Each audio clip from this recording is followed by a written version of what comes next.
You know what's funny about perfect days? They always precede a perfect disaster. This morning, October 12th, started off picture perfect. A crisp, cool autumn breeze rustling through the towering oaks outside the grand ballroom windows of the Thorne Manor on Long Island. Sunlight, soft and golden, spilled across acres of manicured lawns, glinting off the crystal flutes being arranged by a small army of caterers. The air itself practically hummed with an expectant, almost theatrical silence, a pause before the grand performance. My daughter, Sarah, was getting married today, to Caleb Thornton. Another Thornton, if you catch my drift. Old money, new money. Money so old it practically has barnacles, and money so new it's still sticky from the printing press. And they were all here, every last one of them, from Greenwich to the Hamptons, dressed in their finest, smelling of privilege and expensive perfume, ready to watch my little girl join their ranks. Me? I was just Tommy O'Connor, or Tommy Bulldog, to anyone who really knew me back in the Brooklyn docks. Today, I was merely the father of the bride, a man in a rented tux that felt like a straitjacket, my hands, usually calloused and smelling of sawdust and concrete, feeling oddly useless. They'd build houses, bridges, even entire neighborhoods, but they couldn't build a bridge between my world and the one Sarah had so desperately chased. I stood by the window of the suite they'd given me. A courtesy, I suppose, like offering a stray dog a bone. It was huge, unnecessarily opulent, with furnishings that probably cost more than my first house. I looked at my reflection in the polished glass. A man of 55, a little shorter than I'd like, with a thick head of salt and pepper hair cut short. The kind of no-nonsense style you get from a barber who still knows how to use a straight razor. My eyes, usually described as piercing or seeing too much by those who'd crossed me, were just tired today. Bone tired. But there was a spark, a flicker of something beneath the weariness, a quiet resolve that had been forged in the crucible of Brooklyn's grittiest corners, in a life that taught you to always look twice, to always keep your own counsel, and to never, ever underestimate anyone, especially not the quiet ones. My mind was a coiled spring. For weeks, ever since the engagement party, I'd felt it, that familiar prickle at the back of my neck, the kind that used to warn me when a union negotiation was about to turn ugly or when a rival crew was about to make a move on our territory. Something wasn't right. Sarah had been distant. More than distant, actually. She'd always been a little ashamed of my working-class roots, despite the fact that those roots had paid for her private schools, her fancy university, and now, this obscenely expensive wedding. But it felt different now. Colder. Sharper. As if she'd finally chosen her side, and it wasn't mine. I reached into my inner jacket pocket, my fingers brushing against the small, cool metal of the voice recorder. An old habit, a relic from my days in the docks, when a man's word was worth less than the paper it wasn't written on, and proof was everything. I'd seen too many broken promises, too many smiles that hid daggers. It was charged ready, just in case. You never knew when you'd need to capture a truth, especially when everyone else was busy living a lie. I straightened my tie, a simple black silk knot. It felt alien. I preferred the open collar of a work shirt, the solid weight of a hard hat. But today, for Sarah, I would play the part. I would be the quiet, unassuming father, the one who blended into the background, the one they looked through. Let them. That's precisely when they never saw the trap. My calm smile, the one my construction crews knew meant someone was about to learn a very expensive lesson, was firmly in place. I thought of Margaret, my wife, Sarah's mother. Gone too soon, 10 years ago, taken by that relentless cancer. She would have loved this day, the spectacle, the joy. Or maybe not. Margaret, with her sharp lawyer's mind and her even sharper wit, always saw through the glittering facade. She knew the true cost of things, the hidden clauses in the fine print. And in her final days, weak as she was, she'd given me a strange, cryptic instruction, a secret message for Sarah to be delivered only when she forgets who she is and where she comes from. At the time, I'd brushed it off as the ramblings of a fading mind, a mother's anxious love. But now, with the prickle on my neck growing into a full-blown itch, I wondered if Margaret, even then, had seen something I hadn't. Had she known this perfect day would be anything but, the door creaked open. It was Tony, one of the caterers, looking flustered. Mr. O'Connor? They're calling for the father of the bride. Time for the photos. I nodded, adjusted my cuffs, and took one last look at my reflection at the quiet man in the ill-fitting tux. Right, I said, my voice low and steady. Let's go. The stage was set, and I had a feeling, a deep, unsettling certainty that the disaster was about to begin. The ballroom was a masterpiece of excess. Chandeliers dripped crystals like frozen tears. Thousands of white roses formed in fragrant cloud, and a string quartet played something classical and airy. 300 guests, a sea of designer suits and gowns, buzzed with polite chatter, their voices a low, steady drone that did little to mask the subtle currents of judgment and expectation flowing beneath the surface. I walked Sarah down the aisle, her arm stiff in mine. She looked stunning, of course, in a gown that must have cost more than my first year's earnings. But her smile, though radiant for the cameras, felt brittle, artificial. Her eyes, usually so vibrant, held a strange, calculating glint whenever they landed on Caleb or his father, Richard Thornton. The ceremony was a blur of vows and platitudes. I stood there, a quiet observer, my gaze occasionally drifting to Richard Thornton. He sat in the front row, a man carved from granite and tailored silk, his eyes assessing the room, the guests, the sheer cost of it all, with the detached air of a corporate raider surveying a new acquisition. He caught my eye once, a fleeting, almost imperceptible smirk playing on his lips, as if we shared some private, unpleasant joke. It solidified my unease. Margaret's words echoed in my mind. Always watch the quiet ones, Tommy. They're the ones with the sharpest teeth. But Richard wasn't quiet. He was loud, even in his silence. He was a predator who didn't need to roar. The reception was worse. The air thickened with champagne, laughter, and a pervasive sense of self-congratulation. I nursed a single whiskey, watching Sarah navigate the room like a seasoned diplomat, her hand always in Caleb's, her smile fixed. She barely glanced my way, except for a brief, almost dismissive wave. It wasn't the first time.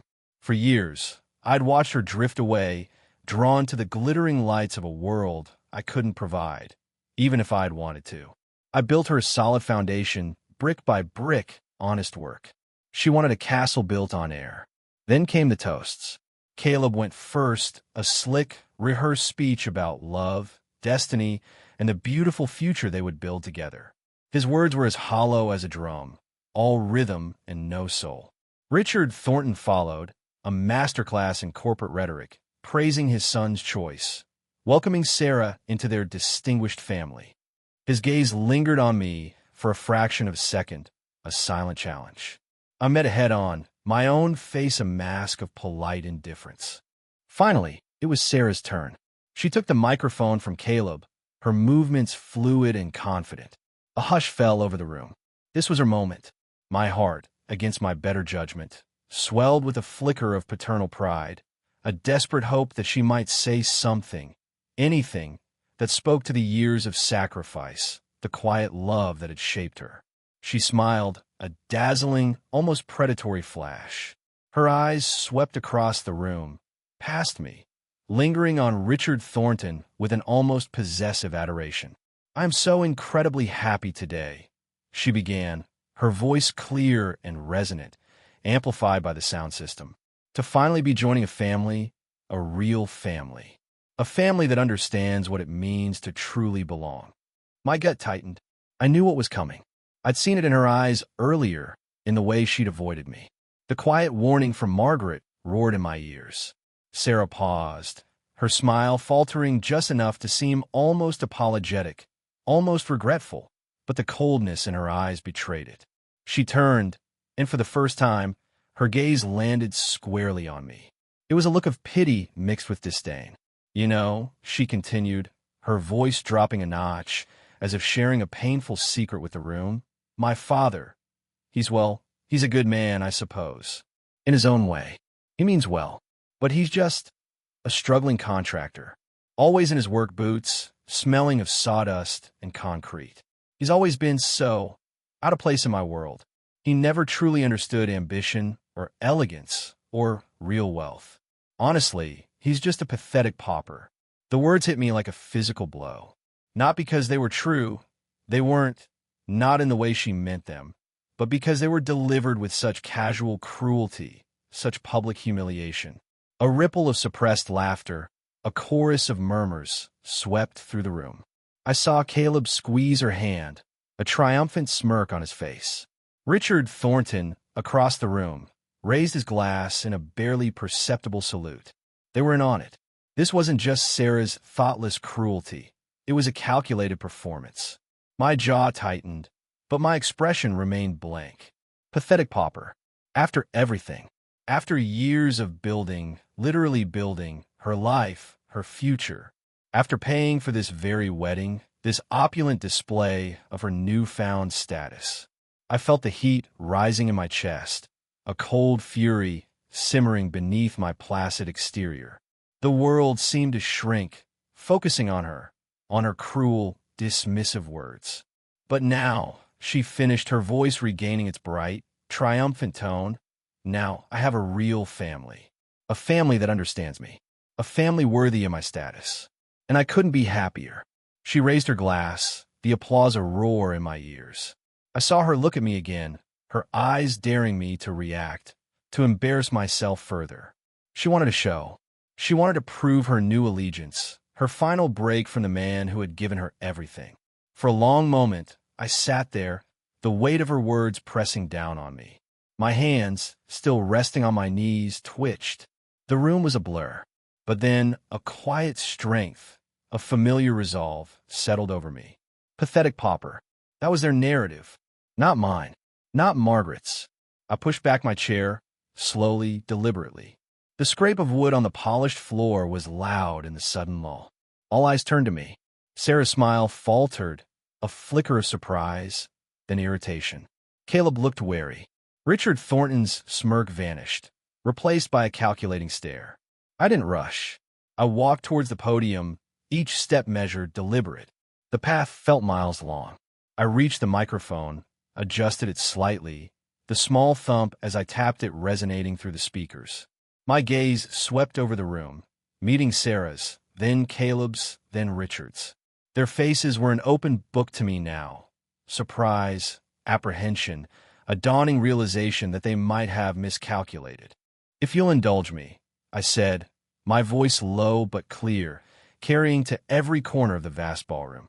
The wedding planner, a harried young woman, rushed forward, whispering, "Mr. O'Connor, perhaps it's best we move on to the cake cutting." I raised a hand, stopping her without even looking. My eyes were fixed on Sarah. "My daughter is right," I said, a faint, almost imperceptible smile playing on my lips. "She is entering a new family today. And in honor of that, and in honor of her mother, Margaret, I have a message." A ripple of confusion went through the guests. Sarah's brow furrowed. Richard Thornton leaned forward, his eyes narrowed, suddenly very still. "Margaret," I continued, my voice steady, betraying none of the earthquake raging inside me, "was a woman of great wisdom, and she always believed in truth. She asked me, in her final days, to deliver a very specific message to Sarah. Not just any message, but one to be shared on a day like this, when she forgets who she is and where she comes from." I paused, letting the words hang in the air, thick with unspoken meaning. The atmosphere in the room had shifted from celebratory to tense, expectant. Everyone sensed it. Something was about to break. "So, Sarah," I said, my voice still calm, but with an edge of steel that only I could hear. "Your mother always said that true value isn't measured in gold, but in how you face the truth. And she also asked me to tell you this, precisely these words: 5 keys, 1 strongbox, and never forget about the golden bridge." I watched her face, the slow dawning of confusion, then alarm. Caleb looked utterly bewildered.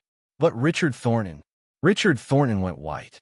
His eyes, usually so hard, widened almost imperceptibly, and a bead of sweat glistened on his forehead.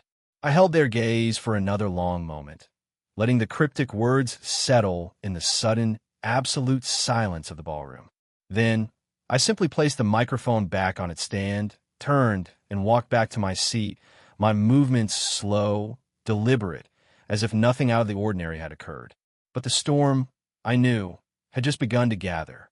The silence that followed was deafening, thick with unasked questions and unspoken tension.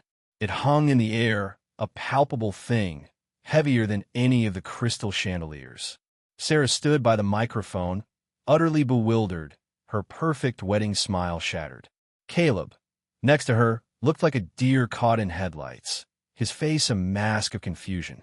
The guests, who moments ago had been buzzing with polite indifference, were now a tableau of stunned faces, their eyes darting between me and the bridal party, trying to decipher the coded message. But my gaze wasn't on them. It was on Richard Thornton. He was still as stone, but the color had drained from his face, leaving it a sickly gray. His eyes, usually cold and calculating, were now wide with a flicker of something raw fear. Pure, unadulterated fear. He didn't look at Sarah or Caleb. He looked at me, a desperate, silent plea in his eyes, as if begging me to retract the words, to deny their existence. That single, fleeting expression was all the confirmation I needed. Margaret hadn't been rambling. She'd been laying a trap designed with precision, waiting for the perfect moment to spring.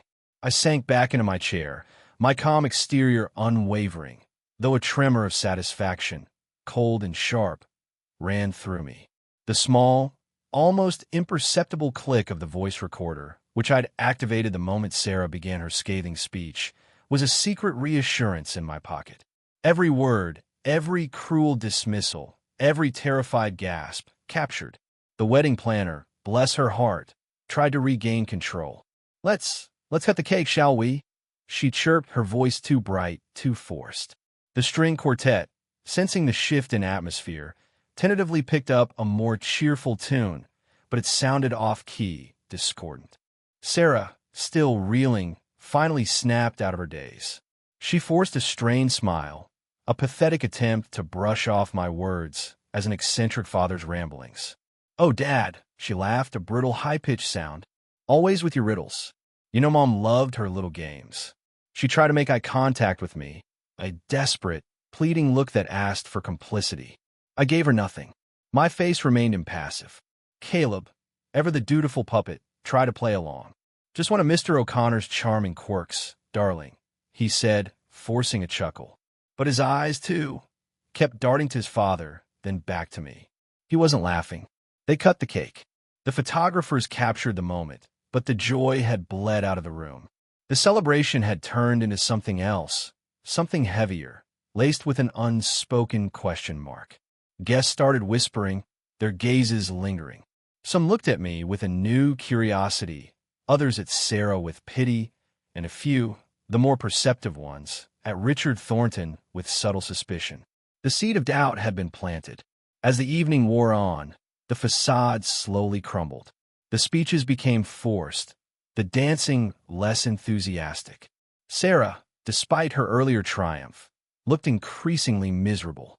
She kept trying to catch my eye, to approach me, but I consistently avoided her, always just a step out of reach, always engaged in a polite but brief conversation with a distant relative or an old friend from the construction business who'd also been invited out of obligation. I heard snippets of conversation. What did he mean by that? Golden Bridge? Sounds like some kind of coded message. Did you see Richard Thornton's face? The quiet ones, the ones I always watched, were watching now.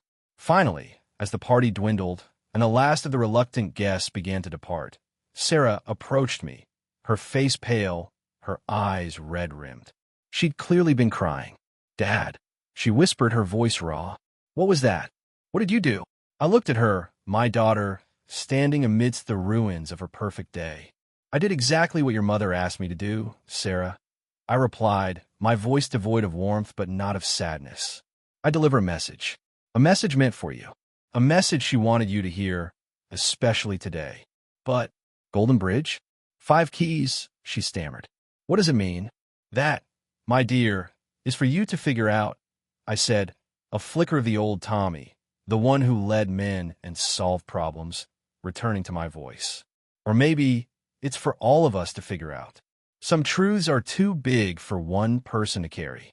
Before she could press me further, Richard Thornton himself appeared, his face a mask of strained politeness, though his eyes burned with barely contained fury. Caleb hovered behind him, looking like a chastened child. "Thomas," Richard said, his voice dangerously smooth. "Perhaps we should discuss this private matter, away from prying ears." He glanced pointedly at Sarah. I met his gaze head-on. "There's nothing private about truth, Richard. And Margaret, bless her soul, always believed that. But yes, by all means, we can talk." I could see the gears turning in his head. He was trying to gauge me, to understand if I was a foolish old man clinging to sentimental memories or something far more dangerous. He wouldn't find his answers in my eyes. "Sarah, Caleb," I said, turning to them briefly, "enjoy your honeymoon, or what's left of it." Then I walked away, leaving them standing in the fading grandeur of the ballroom, the whispers of the Golden Bridge still echoing in the empty spaces.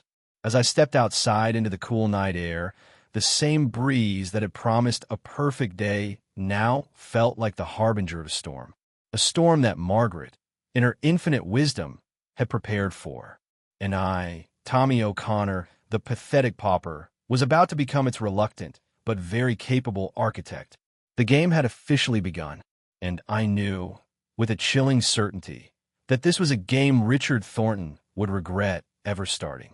The drive back to my modest home in Queens felt longer than usual. The silent tension in the car was a physical presence, as heavy as the secrets I now carried. Dave McMahon, my old friend and now my most trusted confidant, was at the wheel.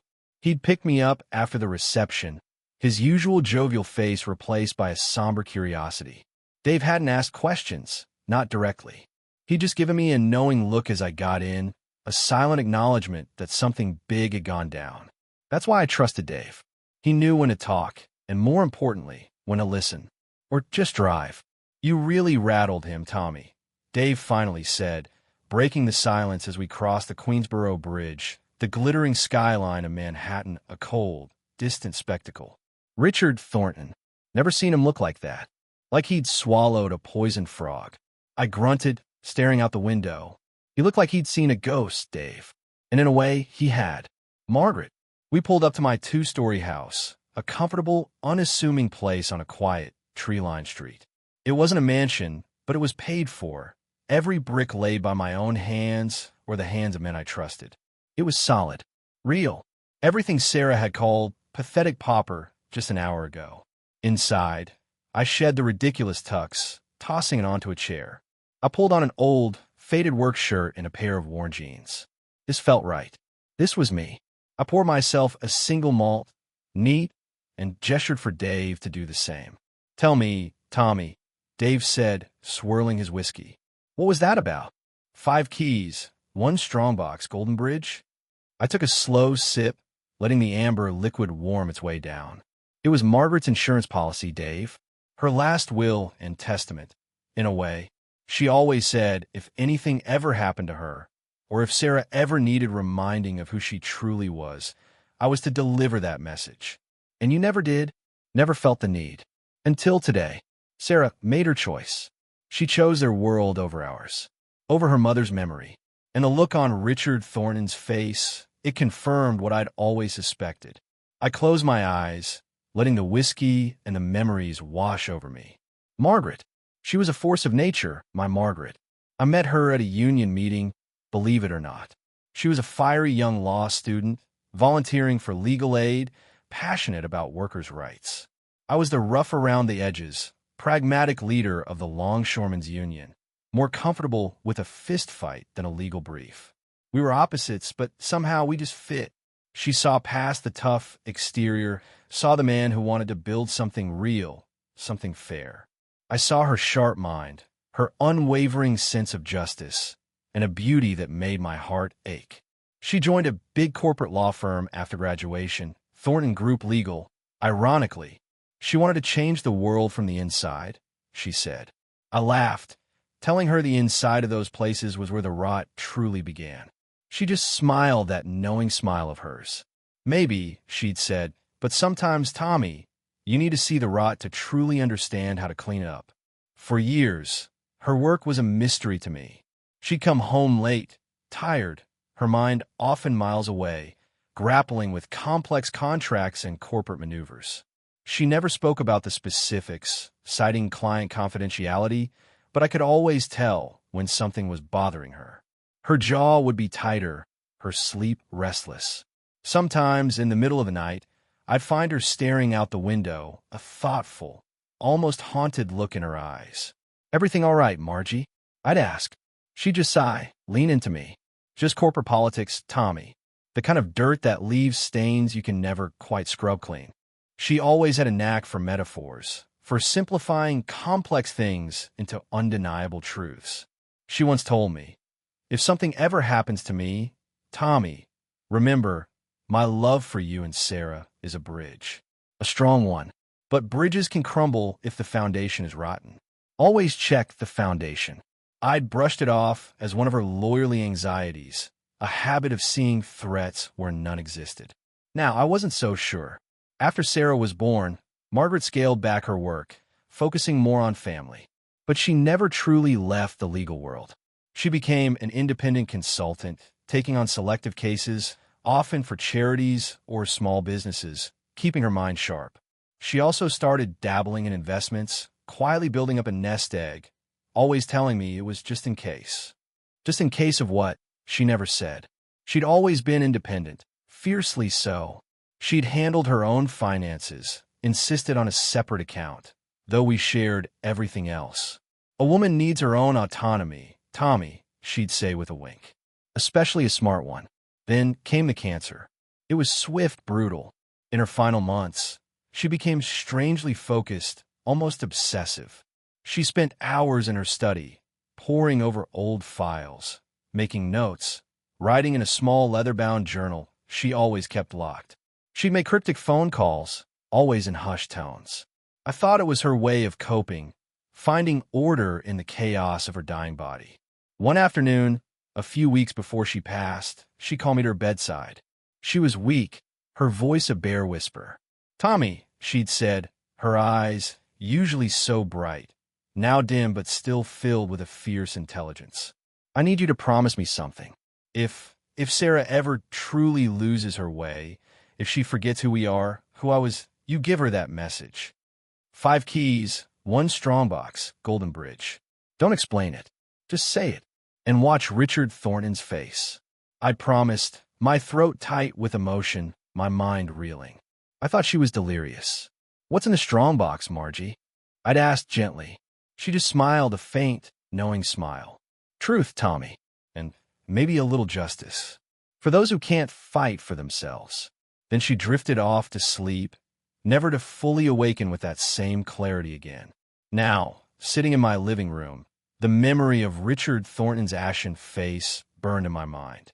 Margaret hadn't been delirious. She'd been preparing for this exact moment. She'd laid a trail, a path to a truth so dangerous that it had sent a shiver down the spine of one of the most powerful men in New York. "Dave," I said, putting down my glass, the weariness in my eyes replaced by steel resolve. "I need you to do some digging, discreetly. I need everything you can find on Thornton Group. Their big projects, their financials, their corporate structure. Especially anything about a project called Golden Bridge." Dave nodded, his usually relaxed posture stiffening with purpose. "You got it, Tommy. Consider it done. What about those keys and the strongbox?" I stood up, walked over to a built-in bookshelf, and ran my hand over the spines of Margaret's old law books. "That," I said, my voice barely above a whisper, "is where we start." Margaret had a small, antique strongbox. She kept it in her study, and I'm pretty sure I know where she kept the first key. The pathetic pauper had just found his purpose, and Richard Thornton was about to learn that some architects of justice, even when they're gone, still have the power to bring empires crumbling down. The old study hadn't changed much since Margaret's passing. The scent of aged paper and her faint floral perfume still lingered, a ghostly echo of her presence. Dust motes danced in the slivers of morning light filtering through the blinds. It was a room frozen in time, a sanctuary of intellect and quiet contemplation. I kept it that way, unable to bring myself to disturb her order. Now, it felt like a sacred duty. My gaze fell on an ornate mahogany desk, its surface scarred with faint rings from coffee mugs and the countless hours she'd spent hunched over it. Above it, on a small, unassuming shelf, stood a collection of antique trinkets she'd cherished. Among them, a miniature replica of the Brooklyn Bridge, intricately detailed, a gift from me years ago. It felt significant now, a silent irony. I reached for it, my fingers tracing the cold metal cables. Beneath it, hidden in a small, felt-lined compartment on the underside of the shelf, was a small, tarnished silver key. It was unlike any house key or car key. Older, with intricate engravings on its bow, an intertwined M and T for Margaret and Tommy, and a stylized symbol of a bridge. This was one of 5. I remembered the strongbox. Margaret had always kept it in the bottom drawer of her desk, locked. It was an old, heavy thing, made of dark, polished wood with brass fittings, the kind of relic you'd find in an old bank vault. I pulled the drawer open. There it was. My hands, calloused and rough, handled it with surprising gentleness. The silver key slid into the lock with a satisfying click. Inside, nestled on a velvet lining, were 5 other keys. They weren't identical to the first. These were all distinct, each with its own unique design, different metals, bronze, iron, polished steel, even one that looked like old gold. And each one had a tiny, almost invisible engraving, a date, or a single letter. These were the 5 keys Margaret had spoken of. Beneath them, I found the true treasures, a stack of yellowed papers, a slim leather-bound diary, a small, encrypted USB stick, and a single, sealed envelope addressed to me in Margaret's elegant handwriting. My heart ached with a mixture of grief and fierce resolve. I opened the envelope first. It was a letter dated just weeks before she died. Her voice, fragile but firm, spoke from the page. My dearest Tommy, if you are reading this, then either I am gone, or Sarah has found herself at a crossroads I always feared. Or perhaps both. I made you promise to deliver that message, and I trust you did. Now, I need you to understand why. And to finish what I started, my time at Thornton Group Legal was enlightening. Richard Thornton is not merely a shrewd businessman. He is a predator, devoid of ethics, cloaked in respectability. For years, I stumbled upon irregularities, brushed them off as minor miscalculations or aggressive accounting. But then came the Golden Bridge Project. The name, the Golden Bridge. It hit me like a revelation. It was a massive infrastructure initiative, a multi-billion-dollar public-private partnership to construct a new bridge connecting 2 key regions. On paper, a marvel. In reality, a colossal fraud. I discovered a complex web of shell companies, offshore accounts, inflated material costs, and bribes disguised as consulting fees. Richard Thornton, with the help of a few corrupt officials in his inner circle, was systematically siphoning off vast sums of public money, laundering it through a dozen different channels.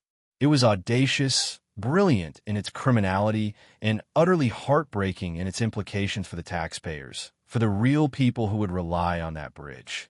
I started collecting proof. Carefully, discreetly. It was a dangerous game. They were watching. I knew they suspected something when I started asking too many questions, when I seemed too interested in the audits of the subsidiary companies involved in the project. My illness gave me the perfect cover to withdraw, to work from home, to continue my investigation in secret. I feared for our safety, for Sarah's. If I went public then, they would have crushed me, discredited me, perhaps even silenced me permanently. So I built my own bridge, Tommy. A bridge of truth. I meticulously documented everything. Invoices, bank statements, internal emails, recorded conversations.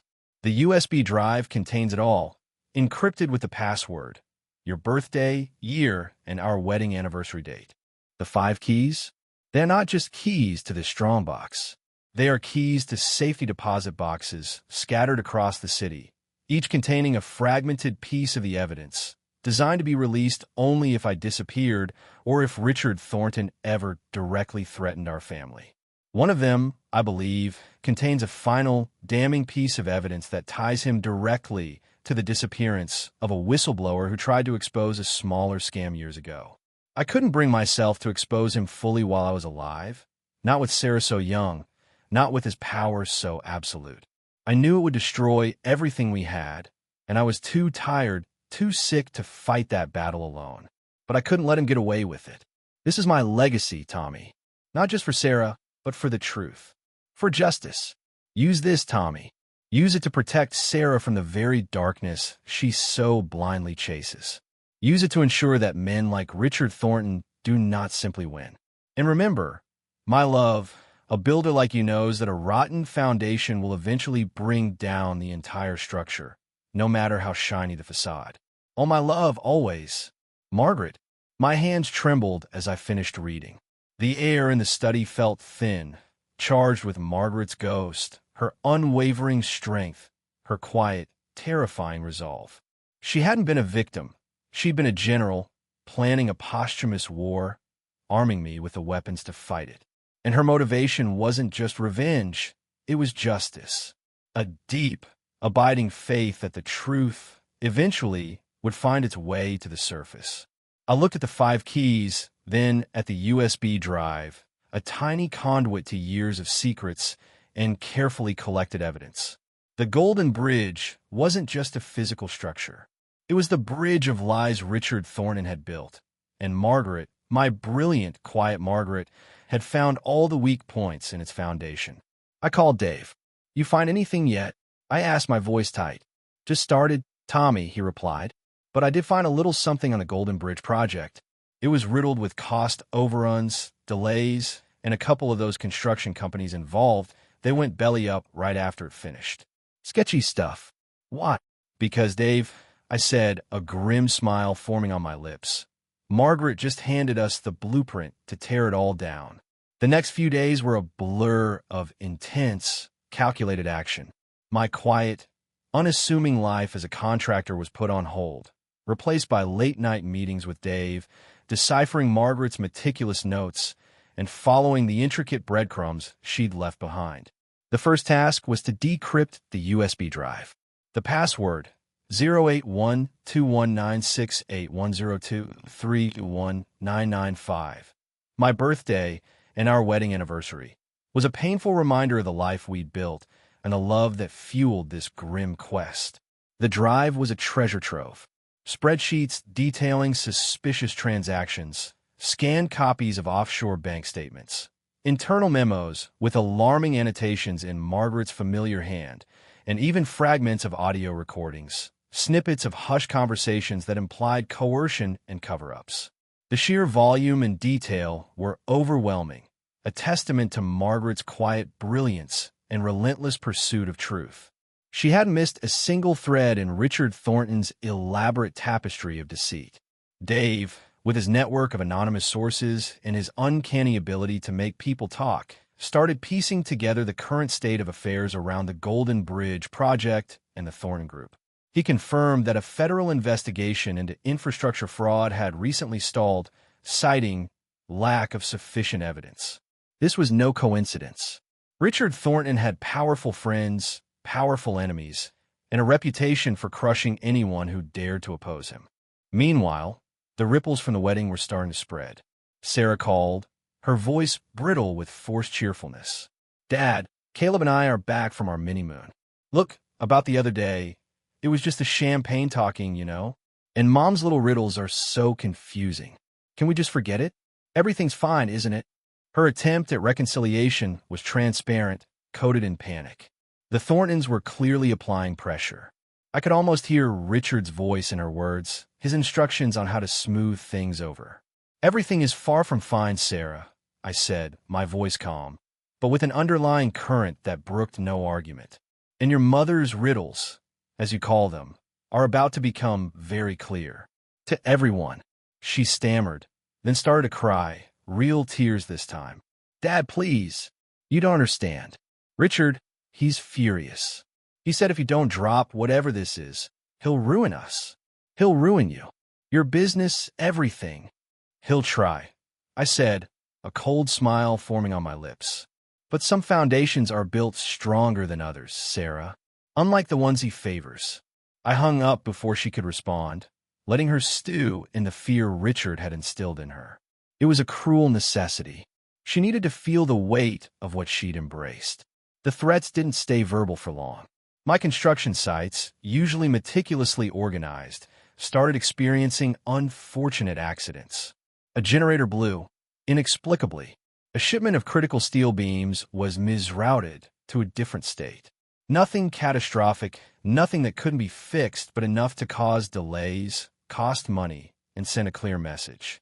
Richard Thornton was testing my resolve, tightening the screws. One evening, I found a brick thrown through my kitchen window, wrapped in an anonymous note. Drop it, pauper, or your house won't be the only thing that crumbles. It was crude but effective. Someone had been watching. Someone was always watching. I didn't flinch. These were parlor games compared to the battles I'd fought in the docks, the skirmishes over contracts and territories, the veiled threats that had sometimes turned very real. They thought they could intimidate me with property damage and veiled warnings. They had no idea who they were dealing with. They thought I was just a simple contractor, a pauper. Let them. I called Dave. They're getting sloppy, I observed, staring at the shattered glass. A brick through a window? That's amateur hour. But it means they're worried. They're scared. Worried enough for me to find a tail on you. Tommy, Dave reported grimly. A black Escalade, usually parked a few blocks away. Professional, but not invisible. Good, I said, a plan already forming in my mind. Let them watch. Let them think they're in control. It's time for the next step. The keys. Margaret's strongbox contained not just the USB, but also the locations of 5 safe deposit boxes scattered across Manhattan and even one in New Jersey. Each key was for a specific box. These were the fragments of proof, distributed like landmines, designed to detonate at different times, in different places, to create maximum chaos and make it impossible for Thornton to contain the fallout.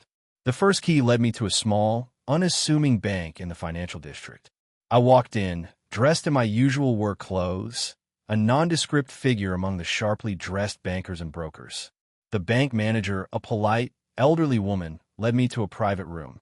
Inside the deposit box, I found a slim file, copies of invoices signed by a subsidiary of Thornton Group for materials that were clearly overpriced, dated just before the Golden Bridge project began. More damning, a coded ledger with names and offshore account numbers. The second key led to a more obscure bank in Chinatown. This box held a series of shell company and corporation documents, all linked to the Golden Bridge, all with the same registered agent, a shadowy law firm known for its ties to organized crime. The third, a bank in Trenton, New Jersey. This one contained a series of encrypted emails between Richard Thornton and a disgraced former city official, discussing expedited permits and performance bonuses that smelled suspiciously like bribes. Each discovery was a fresh wound, a new piece of the puzzle that painted Richard Thornton as a ruthless, calculating criminal. But it was the fourth key that truly chilled me. It led to a small, nearly abandoned bank in a forgotten corner of the Bronx. Inside the deposit box, I found not just documents, but an old, grainy photograph. It showed a man, young, earnest, standing in front of a half-built bridge.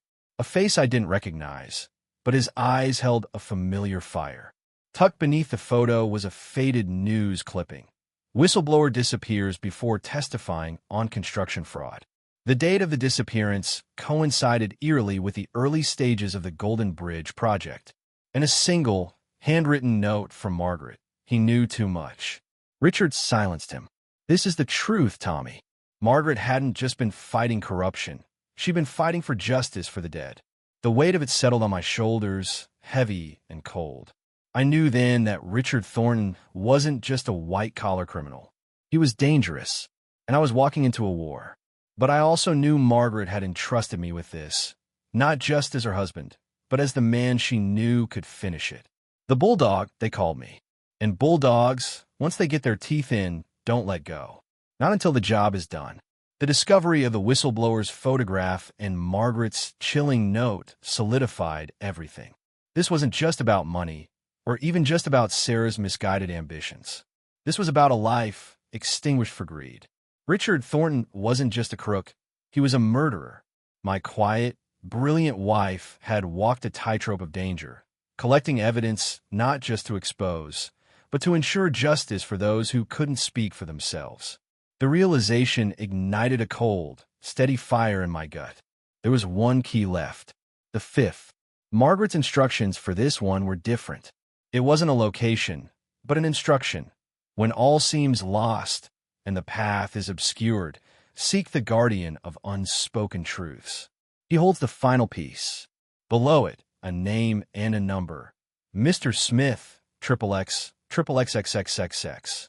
A generic name, a burner phone number, a testament to Margaret's paranoia, or rather, her foresight. I called the number from a burner phone Dave had provided. It rang twice, then a calm, elderly voice answered. Smith. No pleasantries, just a simple, direct response. My kind of man. My name is Thomas O'Connor, I said, my voice measured. I was married to Margaret O'Connor. I have a message from her. She mentioned 5 keys, 1 strongbox, and the Golden Bridge. A beat of silence. Then, Thomas, I've been expecting your call, eventually. Or someone's. Margaret was very particular. Come to my office. You know where 1 Liberty Plaza is. He gave me the suite number. I went alone. Dave, despite his protests, stayed behind, monitoring the threats against my properties, keeping the heat off me. My instinct told me this meeting needed to be just me. Mr. Smith was exactly as I'd pictured him. A man in his late 70s, impeccably dressed in a tweed suit, his desk meticulously organized, not a single paper out of place. He had sharp, intelligent eyes that missed nothing, and an air of quiet authority that immediately put me at ease, despite the gravity of our situation. Thomas, he said, rise and shake my hand, his grip surprisingly firm. Please sit. Margaret spoke of you often, with immense love and even more respect. She said you were the only one who could truly finish what she started. I placed the strongbox on his desk. She was a remarkable woman. Indeed, he agreed, a soft smile touching his lips. And she was very shrewd. She knew the kind of monsters she was dealing with. And she knew that one day, those monsters would come for her, or for her family. He explained, Mr. Smith wasn't just Margaret's lawyer. He was her confidant, her co-conspirator in the pursuit of justice. He specialized in high-stakes corporate whistleblowing, operating mostly off the grid, protecting sources from powerful adversaries. Margaret, seeing the depth of Richard Thornton's corruption and the danger it posed, had approached him years ago. Margaret didn't just collect evidence, Thomas, Mr. Smith said, his voice low and precise. She engineered its release. She knew she couldn't take on Richard Thornton directly without risking everything, including your lives. So, she created a fail-safe, a mechanism. The 5th key, it's not a physical key to a box. It's the key to a release. The release of all her evidence. He pushed a thick, red-bound dossier across the desk. This contains a complete, authenticated copy of everything on that USB drive, along with additional sworn affidavits and expert analyses.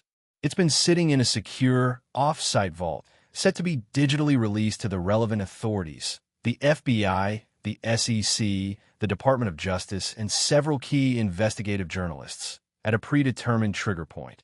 My breath hitched. A trigger point? Yes, Mr. Smith confirmed. Margaret set a series of conditions. 1. If she passed away unexpectedly. 2. If her family was ever directly threatened. 3. If her daughter, Sarah, ever married into the Thornton family, thereby putting herself and her inheritance, which, by the way, is substantial and tied into a separate, legitimate trust Margaret established, at risk. She believed such a union would be the ultimate culmination of Richard Thornton's manipulative ambition, a sign that he would stop at nothing to expand his influence and silence any potential threats. He looked at me, his gaze unwavering. Your speech at the wedding, Thomas. Those words. 5 keys, 1 strongbox, Golden Bridge. Margaret had meticulously outlined that if you, her husband, ever uttered those exact phrases in a public forum, especially one involving the Thorntons, it would confirm that her conditions had been met. It would activate the release. The system is fully automated. The trigger was pulled the moment you spoke those words. I felt a jolt of both awe and dread. Margaret, my quiet, brilliant Margaret. She hadn't just suspected, she'd known. She'd orchestrated her own posthumous justice, a slow-burning fuse set to ignite at the perfect, most public moment.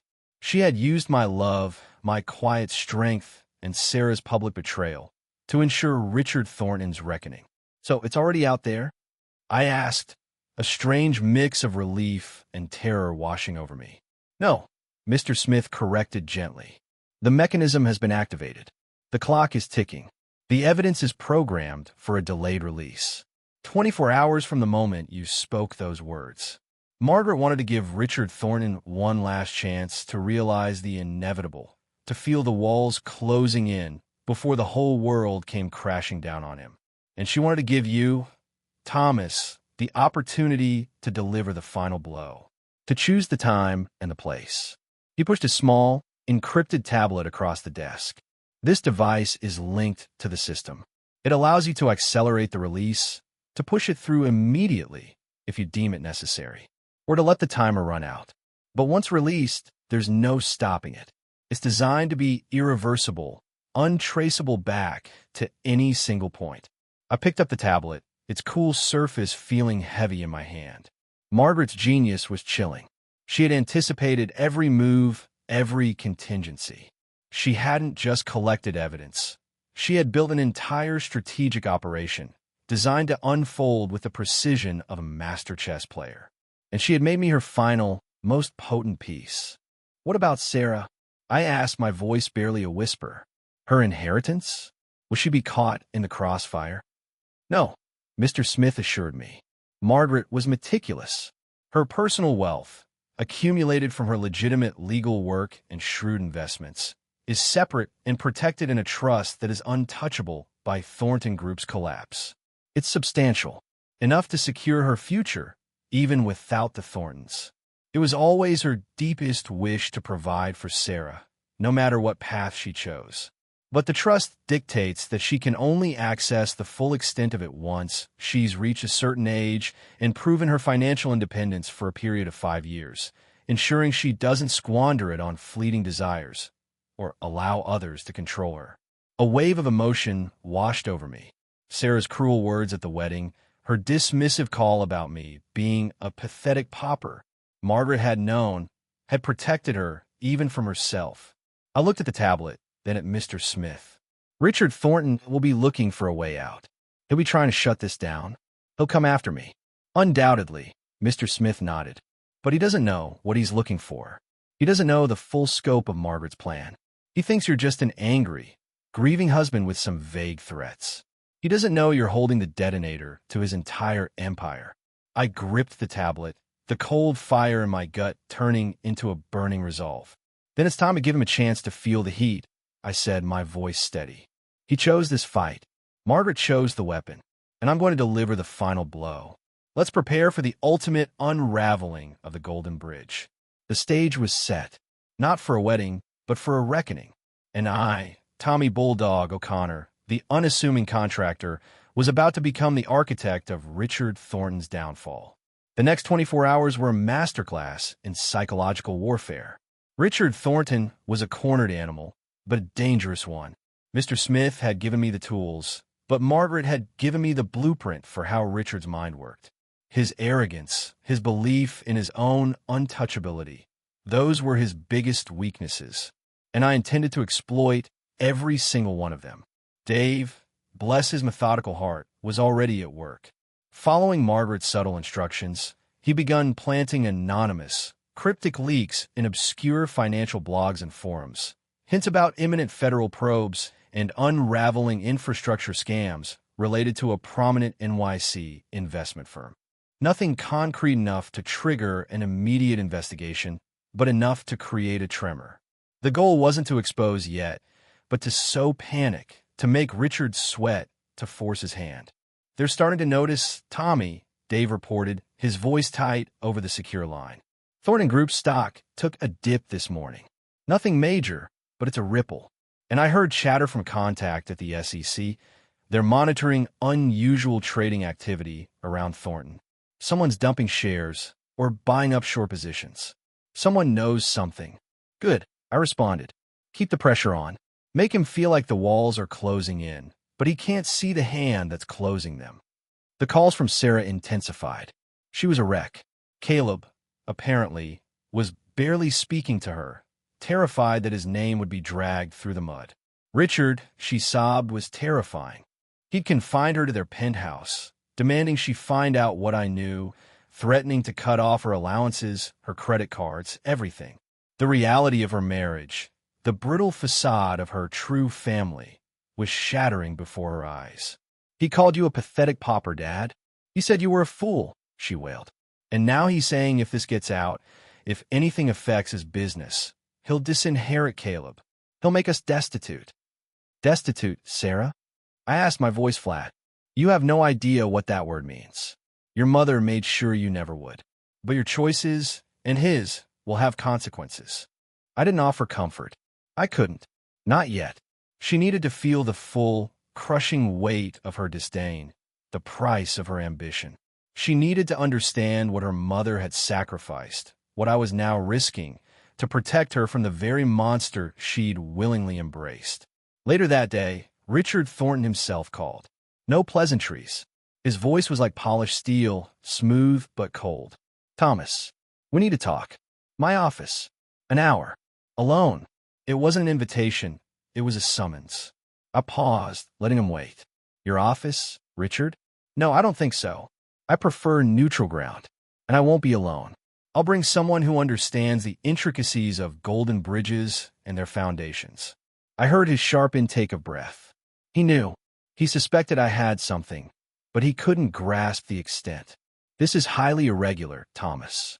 Life is full of irregularities, Richard, I countered, especially when you build your life on them. Be at the old coffee shop on Montague Street in Brooklyn, the one by the promenade. An hour. And don't bring your goons. I'll know.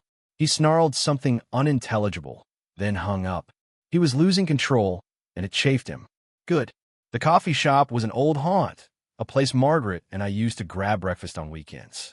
It was bustling, anonymous, filled with the everyday hum of real people. The perfect stage. I arrived early, settling into a booth with Dave, who sat discreetly, pretending to read a newspaper but watching the door. I had the encrypted tablet from Mr. Smith tucked into my inner pocket. Richard arrived precisely on time, alone. He spotted me and, with a grimace, made his way to our booth. He looked strained, his usual veneer of supreme confidence cracked around the edges. His eyes, though still sharp, held a desperate edge. He ordered a black coffee, his hand trembling slightly as he picked up the mug. All right, Thomas, he began, his voice low, filled with suppressed rage. What is this? Some pathetic attempt at blackmail? You think you can rattle me with some cryptic message from your dead wife and a few vague threats? No blackmail, Richard, I said, meeting his gaze evenly. Just truth. Your truth. And Margaret's truth. She knew about the Golden Bridge. All of it. The inflated contracts, the bribes, the shell companies, the stolen money, and the whistleblower, Richard, the man who disappeared. His face went ashen again. The color drained, leaving him looking like a ghost. He glanced nervously around the bustling coffee shop, checking if anyone was listening. You're delusional. You have no proof. Just the ramblings of a dying woman. Do I? I asked, a slow smile spreading across my face. It wasn't a friendly smile. It was the smile of a predator who had his prey cornered. Margaret wasn't rambling, Richard. She was building a case. Brick by brick, document by document. And she didn't just build it, she insured it. She set on a timer. And that timer, Richard, is ticking down right now. I leaned forward, my voice dropping to a low, chilling whisper. Every fraudulent invoice, every offshore transaction, every email, every recording, it's all set to go public. To the FBI, the SEC, the Department of Justice, and every major news outlet. In less than 24 hours. Unless you want to accelerate the process. I have the trigger right here. I tapped my inner jacket pocket. His eyes darted to my pocket, then back to my face, a desperate fear warring with his ingrained arrogance. You're bluffing. You don't have that kind of power. Oh, I think I do, I said. Margaret made sure of it. She wanted you to feel the squeeze, to know that the empire you built on lies is about to crumble, and she wanted me to be the one to watch it fall. He slammed his hand on the table, making the coffee cups jump. What do you want, you old fool? Money? A bigger payout for Sarah? Name your price. I can make this go away. You still don't get it, do you, Richard? I sighed, shaking my head. It's not about money. It's about justice. It's about Margaret. And it's about your daughter, Sarah. She called me a pauper. She embraced your world of lies. Now, she gets to see the true cost of it. He looked at me, truly looked at me, for the first time. The arrogance was gone, replaced by a raw, primal fear.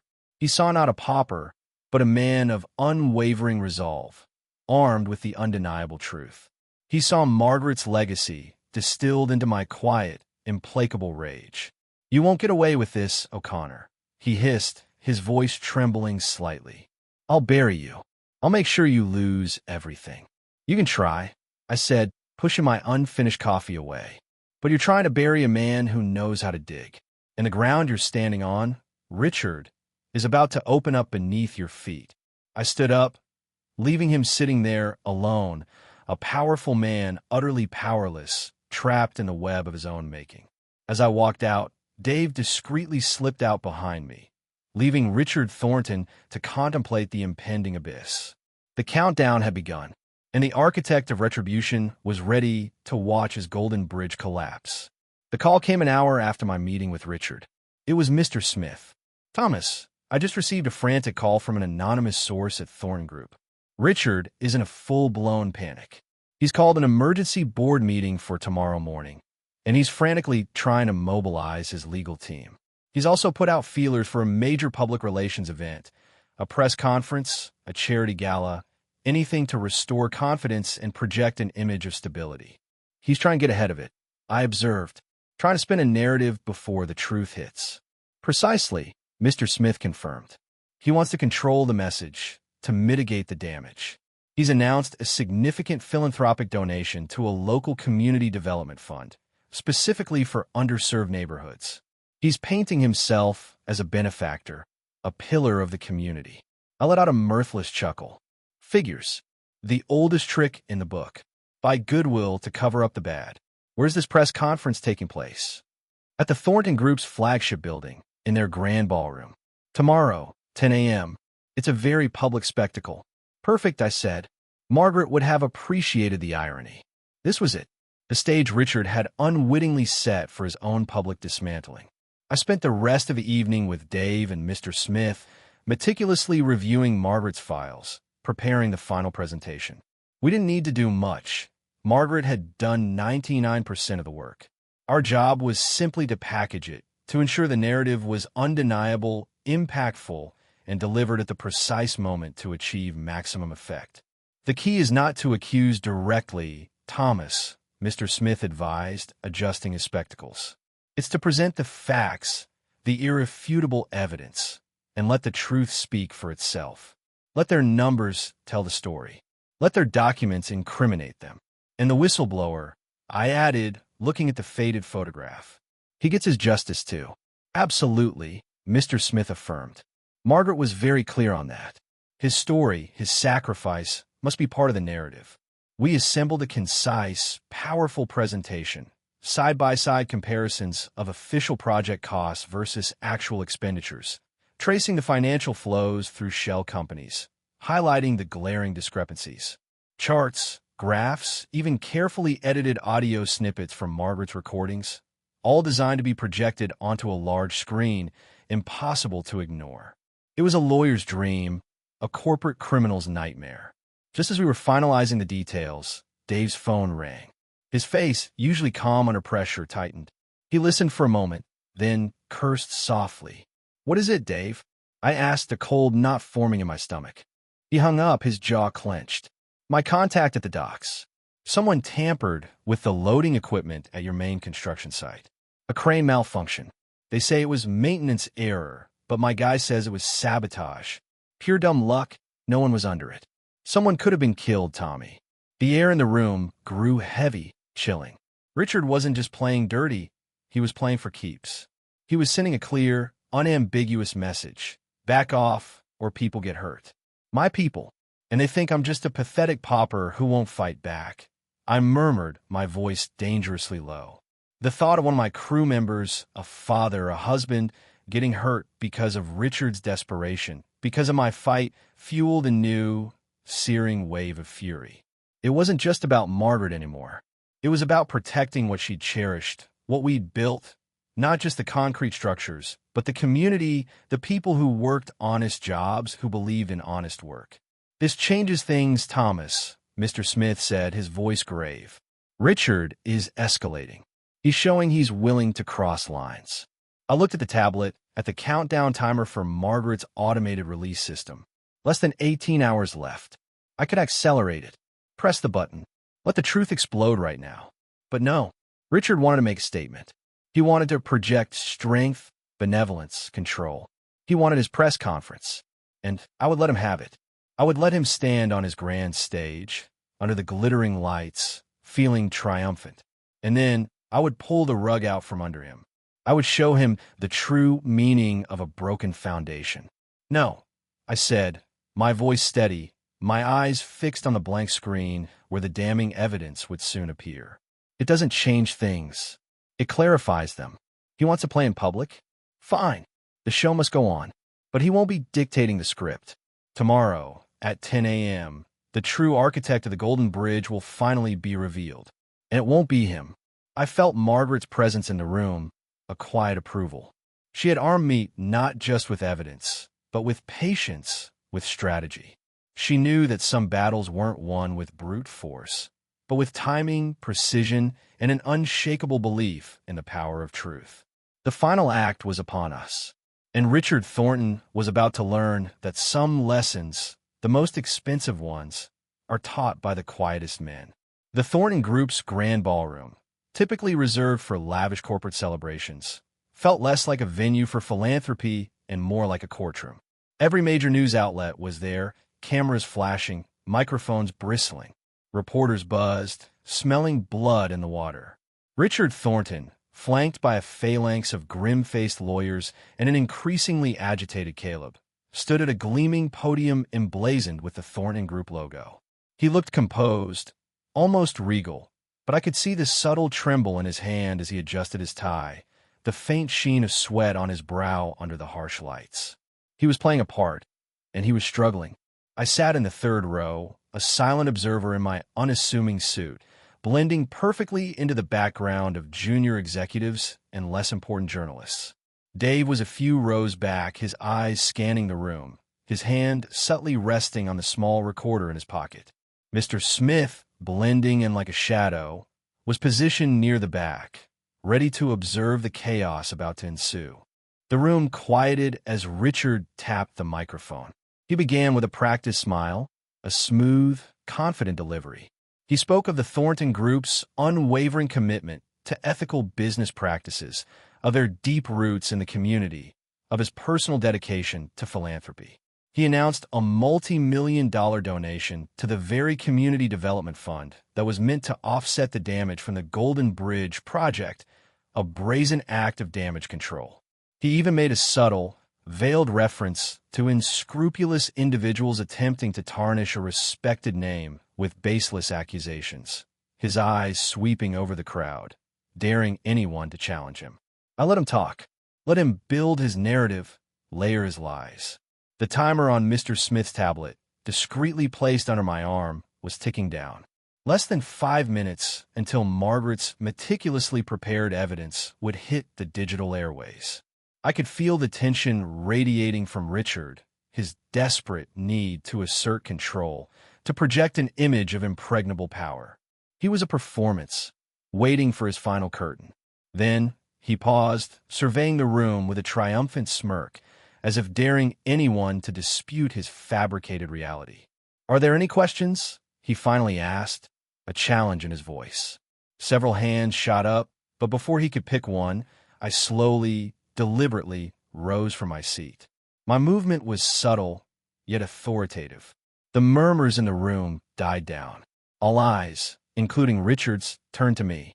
His triumphant smirk vanished, replaced by a flicker of fear and incredulity. Caleb, behind him, looked terrified. "Yes, Mr. Thornton," I said, my voice cutting through the silence, calm and steady, amplified by the natural acoustics of the ballroom. "I have a question. Not for you, actually, but a message. From someone who couldn't be here today, but who nevertheless sends her regards." Richard's face went white. He knew.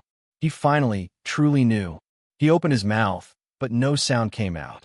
His lawyers exchanged frantic glances. "You see, Mr. Thornton," I continued, walking slowly towards the podium, the journalists already turning their cameras towards me, sensing the seismic shift. "My wife, Margaret O'Connor, always believed in honesty. She believed that true foundations are built on truth, not on lies and stolen money. And she also believed that sometimes the most profound messages are delivered at the most inconvenient times." I reached the podium, facing the sea of flashing cameras and stunned faces. I looked directly at Richard Thornton, whose eyes were wide with terror. Caleb looked utterly lost. "Margaret asked me to tell you, and everyone here today," I said, my voice resonating with an authority that belied my unassuming appearance, "that the Golden Bridge, it was never just a project, was it, Richard? It was a metaphor for everything rotten you built your empire upon." Then, I raised the tablet from my pocket. It glowed with a single green message: "Release activated." "The time has come," I announced, my voice clear and unwavering, "for the truth to finally see the light of day. Your daughter, Sarah, called me a pauper. She called me out of place in your world. And perhaps I am. Because in my world, Richard, we believe in honest work. We believe in building things that last. And we believe that those who steal from the public, those who manipulate and betray trust, those who silence whistleblowers for profit, they will eventually pay their price." I pressed a button on the tablet. Instantly, the massive screens on either side of the podium, which had moments ago displayed the Thornton Group logo, flickered. Then, they exploded with data. Not just any data, but meticulously constructed presentation that Margaret and I had prepared. The Golden Bridge Project, a deception unveiled. The ballroom erupted. Reporters shouted, cameras flashed wildly. The screens displayed damning evidence. Side-by-side financial statements showing monumental discrepancies, anonymized bank records tracing millions to offshore accounts, internal emails from Richard Thornton himself detailing cost-saving measures that were clearly illegal kickbacks, and even snippets of Margaret's audio recordings, played for all to hear, exposing the collusion. The image of the disappeared whistleblower, his earnest face staring out from the screen, accompanied by news clippings of his last known whereabouts, created a collective gasp in the room. Richard Thornton staggered back, his face a mask of horror. His lawyers lunged forward, shouting, trying to disconnect the screens, but it was too late. The information was out, not just on the screens, but, thanks to Margaret's automated system, already flooding the inboxes of every major federal agency and news organization in the country. "This, ladies and gentlemen," I continued, my voice cutting through the cacophony, "is the legacy of the Golden Bridge. Not a monument of progress, but a monument of corruption. My wife, Margaret O'Connor, spent her final years uncovering this truth because she believed that no man, no matter how powerful, should be above the law. She believed in justice, and she made sure that one day that justice would be served." I turned to Sarah, who had slipped in unnoticed, standing frozen at the back of the room, her eyes wide, tears streaming down her face as she watched her father's empire crumble before her, live on national television. She saw the evidence, the undeniable truth of her mother's meticulous work. She saw the man she'd called a pauper, standing firm, delivering a truth she had rejected. "Your mother, Sarah," I said, my voice softening just for her, was an architect of justice. And this golden bridge, which you so readily embraced, is now the very thing that will bring down the lies around you. She loved you, enough to protect you, even from yourself. The federal agents, tipped off by Mr. Smith, had already entered the room. They moved swiftly, purposefully, towards Richard Thornton. He looked around, trapped, cornered, his reign of corruption finally at an end. His eyes met mine one last time, filled not with anger, but with a profound, terrifying defeat. He had underestimated the quiet man, the pauper. He had underestimated Margaret. And now he paid the price. The ballroom was a storm of flashing lights, shouting reporters, and the dawning realization of a colossal scandal. I, Thomas O'Connor, the man who was just the father of the bride, the pathetic pauper, stood amidst it all, a quiet pillar of resolve. The show was over, and the truth, Margaret's truth, had finally prevailed. The aftermath was a whirlwind. The news exploded. Thornton Group scandal. CEO Richard Thornton arrested on fraud charges. Whistleblower vindicated. The headline screamed. The financial markets reeled. What had been a private family drama had become a national spectacle. The images of Richard Thornton being led away in handcuffs, his face a mask of disbelief and rage, were plastered across every screen. The Golden Bridge, once a symbol of his power, became the emblem of his spectacular downfall. FBI agents and SEC investigators swarmed the Thornton Group's offices, seizing documents, interviewing employees. The empire built on greed and deceit began to unravel with astonishing speed. Shell companies were exposed, offshore accounts frozen, corrupt officials implicated. It was a domino effect, precisely as Margaret had engineered. Caleb, true to his nature, was nowhere to be found. He'd vanished the moment the feds appeared, clearly attempting to distance himself from his father's crimes. His marriage to Sarah, already a fragile thing, shattered completely. She was left alone in the opulent penthouse, a gilded cage that had suddenly lost its shine, stripped of the status and security she had so desperately sought. A few days later, after the initial storm had passed, Sarah came to my house. She didn't call ahead. She just showed up, driven by a taxi, a stark contrast to the luxury cars she once commanded. She looked utterly broken. Her designer clothes were rumpled, her face pale and tear-streaked, her eyes hollow. The confident, ambitious young woman who had publicly humiliated me on her wedding day was gone, replaced by a ghost. I answered the door, my expression unreadable. She just stood there, clutching a small purse, her shoulders slumped. "Dad," she whispered, her voice barely audible. I saw it. Everything. On the news. Mom, she really did all that." I stepped aside, letting her in. The house, humble compared to what she'd grown accustomed to, felt warm, solid, real. "Yes, Sarah," I said, my voice quiet. She did. Every last piece. She wanted the truth to come out. For everyone. And for you. She sank onto the sofa, burying her face in her hands, sobbing uncontrollably. "I don't understand. Why? Why didn't she tell me? Why didn't you tell me?" I sat opposite her, letting her cry, letting the raw emotion pour out. This wasn't the time for accusations or lectures. It was the time for truth, delivered with the quiet, unvarnished honesty Margaret had always championed. "Your mother loved you more than anything, Sarah," I began, my voice filled with a tenderness I hadn't allowed myself to show since the wedding. "More than her career, more than justice itself. Sometimes. That's why she didn't tell you. She was trying to protect you. From Richard. From the danger she was in. From the ugly truth of that world you were so eager to join. But she let me marry Caleb," she choked out. "No, Sarah. She gave you a choice. She gave you a path. But she also set up a safety net. And an alarm system. She knew that if you truly chose that life, if you married into that corruption, it would be the ultimate sign that you had forgotten who you were and where you came from. And that's when her plan would activate. Not to punish you, but to protect you from a future built on lies." I reached for an old, leather-bound photo album, one Margaret had meticulously filled. I opened it to a picture of a much younger Sarah, giggling on my shoulders at Coney Island, sticky with cotton candy, Her face lit up with pure, unadulterated joy. A picture of Margaret, strong and vibrant, holding Sarah's tiny hand, teaching her to tie her shoelaces. She always wanted you to be free, Sarah, I continued. Free to choose your own path. But she also wanted you to be free from manipulation, free from deceit. And she knew that true freedom sometimes comes with a hard reckoning. But I called you a pauper, she whispered, her voice laced with self-loathing. I was so cruel. I was so blind. I was so ashamed of this. She gestured vaguely around my solid, comfortable home, the home I had built with my own hands.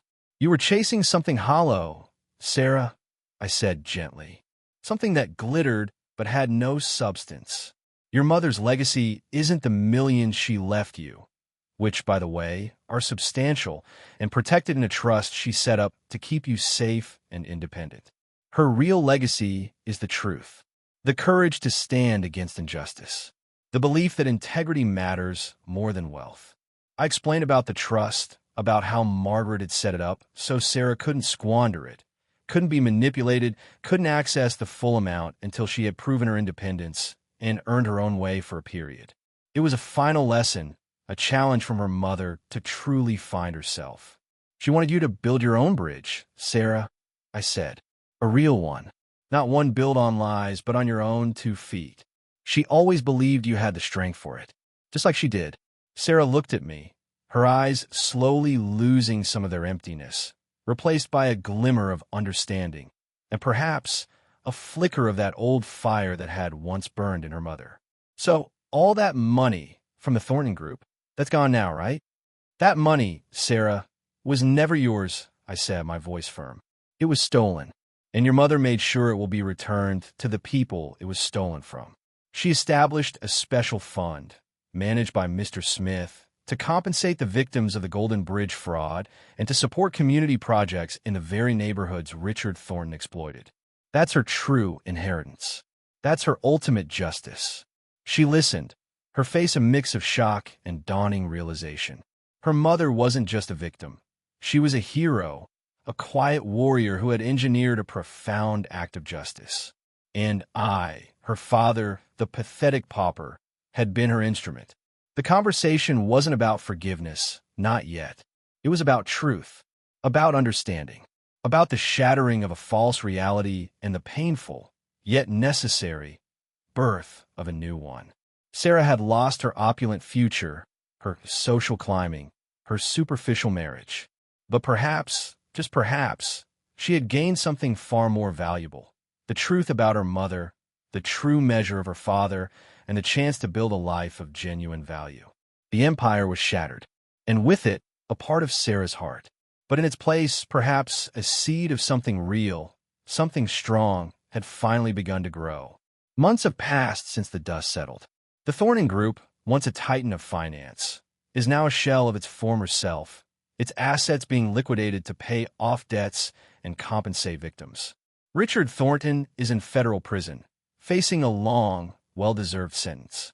Caleb, last I heard, was trying to make a living as a crypto influencer in Miami, a pathetic echo of his former gilded life, his name forever tainted by his father's crimes.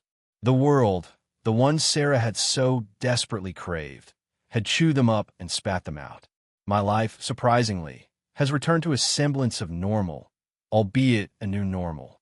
The pathetic pauper is now regarded with a quiet reverence by those who know. My construction business, always solid, has flourished. People respect honesty, especially when it goes up against the kind of power Richard Thornton wielded. I've even taken on a few pro bono projects, building community centers and renovating affordable housing, channeling Margaret's spirit of helping those who can't help themselves. Dave, my loyal friend, has seen his detective agency boom, taking on more ethical, high-stakes cases. Mr. Smith continues his quiet work, a guardian of truth in a world full of shadows. And Sarah, her path has been the hardest. She didn't get an easy forgiveness, and she didn't ask for one. She sold her engagement ring, a massive diamond that felt like a symbol of her folly. She got a job, a humble one, at a local nonprofit focused on urban development. Ironically enough, helping to rebuild some of the very communities Richard Thornton had plundered. She lives in a modest apartment in Brooklyn, not far from where I grew up. She visits me sometimes. We don't talk much about the past, not directly. We talk about her work, about the challenges she faces, about the small victories she achieves. I see a quiet determination in her eyes now, a resilience I didn't know she possessed. She's learning to build her own foundation, brick by painstaking brick. She's finally understanding what it means to earn something, to truly contribute, rather than simply acquire. Her mother's trust fund remains untouched by Sarah. She knows it's there, a safety net, but she refuses to rely on it. She's determined to earn her way, to prove to herself, and perhaps to Margaret's memory, that she can stand on her own 2 feet. It's a slow process, this rebuilding of a life, of a spirit. But I see the progress. I see the woman Margaret knew she could be, slowly emerging from the wreckage. I often sit on my porch in the evenings, watching the sunset paint the sky in fiery hues over the Queen's skyline. It's a familiar ritual, a moment of quiet reflection. My hands, still rough from a day's work, are now holding something different.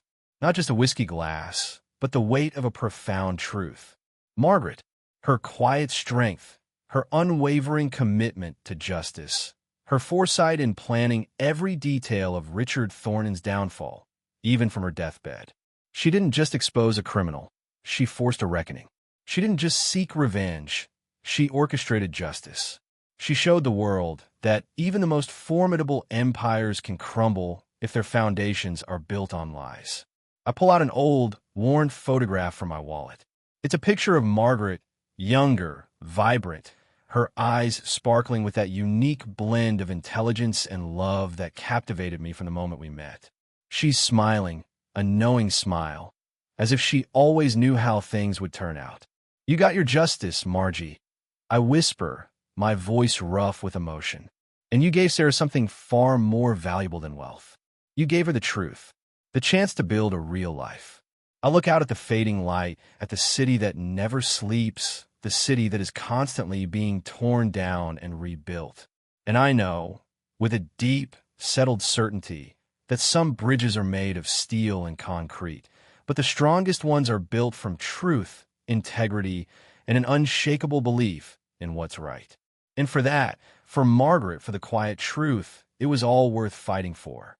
The fight for justice, I've learned, never truly ends. It just finds new architects. And I'm still here, ready to lay the next brick.